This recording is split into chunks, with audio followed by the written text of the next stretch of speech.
रसूलों के अमाल और उसका 24 बाब जो 27 आयत पर मुश्तमिल है।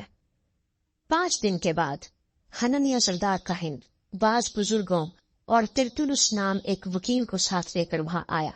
और उन्होंने हाकिम के सामने पौलुस के खिलाफ फरियाद की। जब वो बुलाया गया तो तिरतुलुस इल्जाम लगाकर कहने लगा कि ए फीलिक्स बहादुर,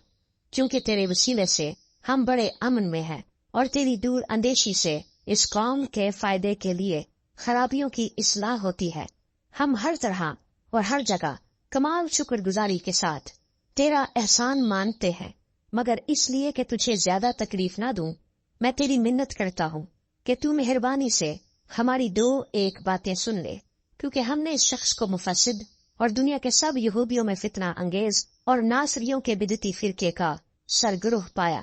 इसने हैकल को नापाक करने की भी कोशिश की थी और हमने इसे पकड़ा और हमने चाहा कि अपनी शरीयत के माफिक इसकी इबादत करे, लेकिन लूसियास सरदार आकर बड़ी जबरदस्ती से उसे हमारे हाथ से छीन ले गया और उसके मुद्दइयों को हुक्म दिया कि तेरे पास जाएं, इसी से तहकीक करके तू आप इन सब बातों को दरियाफ्त कर सकता है जिनका हम इस पर इल्जाम लगाते हैं। और यहूदियों ने भी इस दावा में मुत्फिक होकर कहा कि ये बातें इसी तरह है।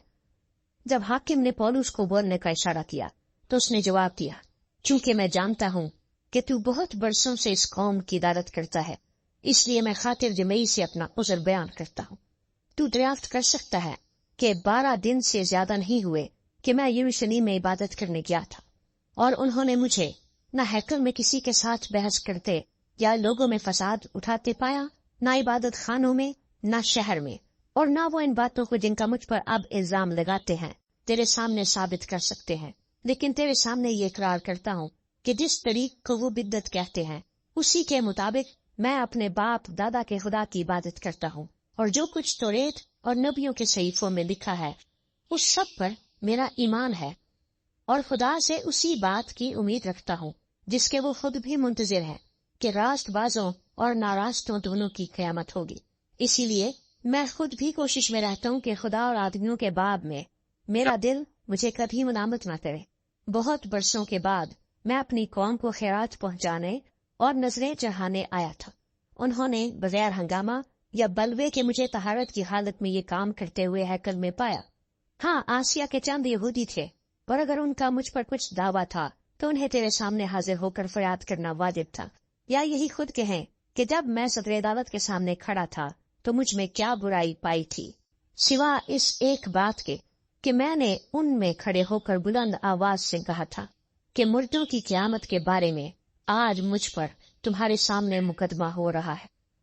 फीलिक्स ने, जो सही तौर पर इस तरीक से वाकिफ था, ये कहकर मुकदमे को मुलतवी कर दिया कि जब पलटन का सरदार लूसियास आएगा तो मैं तुम्हारा मुकदमा फैसल करूंगा। पर सूबेदार को हुक्म दिया कि उसको कैद तो रख, मगर आराम से रखना, और इसके दोस्तों में से किसी को इसकी खिदमत करने से मना न करना। और चंद रोज के बाद फीलिक्स अपनी बीवी द्रुसला को, जो यहूदी थी, साथ लेकर आया और पौलुस को बुलवाकर उससे मसीह यीशु के दीन की कैफियत सुनी।